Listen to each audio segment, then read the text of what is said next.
Though the main form of communication is by far speech, as in talking or conversing, it also appears to be one of the most troubling experiments of humanity, thought of very little, practiced nonchalantly, and exploited elaborately in the form of expression of expenditures in the vast and agile brain. How unnerving to be fooled into believing it is the only means, when it is sorrowful fragmentation, and disconnected so extensively from the root, grown out far beyond the stalk, hanging, drooping colorfully from the stem, floating off in a misty dream. For there exists a language that is only the internal, unnameable, but perceiving all as it inputs and outputs, the filter of the mind, giving and taking, transferring folders always into gel slats, morphing majestically, as if the sands piling from a high-up source, almost sparkling, as collecting with an unexplainable movement. A processor, a mouth breathing in the micro-world of the compromised air source, or swallowing the earth in the droplet. An information processor. But why must we speak as if already one with the machine? Though we may not appear to be made of synthetics other than prosthetic parts, our minds are internal parts intersecting.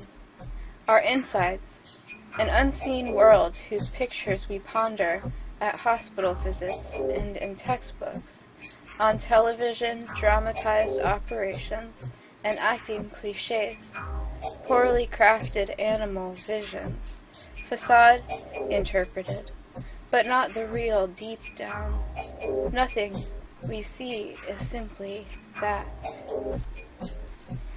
When sliced with glass on the fingertip, a wound quick to mend itself, and the protected pad barely slit, does the human not heat in the cheeks at the sight of the blood trickle? Does the human not begin to sweat? Yet, there is already a method set in stone from birth that is practically unavoidable. Though dialects develop in morphine blobs across the solar system, and have for millennia, it seems in our own swell to have developed into a mere set of phrases, as in each human has been bred to adopt a cartoon character, android, avatar version of their true self.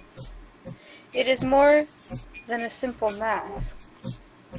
It is the mechanized version of the self that has also been taught to anthropomorphize the machine. Though it remains cold, the human, always applying human traits, even to cold steel pareidolias. The impermanence lays heavy in the smog-laden mist. It is as haunting as a hung ghost's stalking. And as we all grow into our avatar, further we train for failure, an antithesis of truth.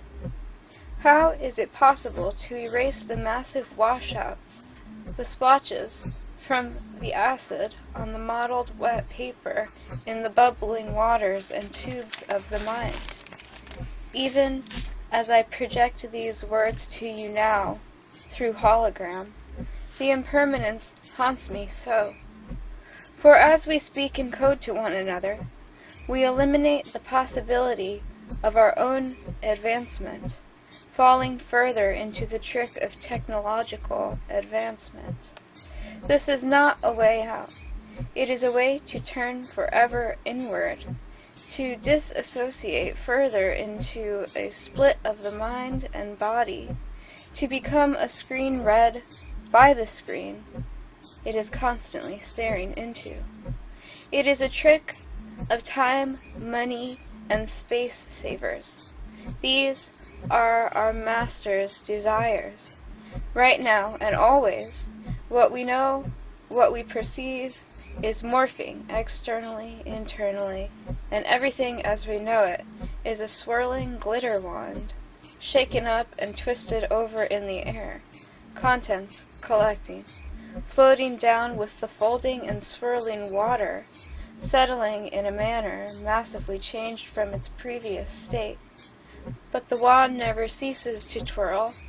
It is suspended in the air, as if molecules of water moving in an untrackable path. So as our world forces us to move inward, as our nature is eaten up, why do we adopt the language of an advertisement, billboard versions of life, headline tracking, 5 seconds of video watching, celebrity-obsessed, advertisement-turned, robot-human droid, data mining our souls right out of our bodies? How do we adopt or adapt a language in which we communicate the inner musings of the mind?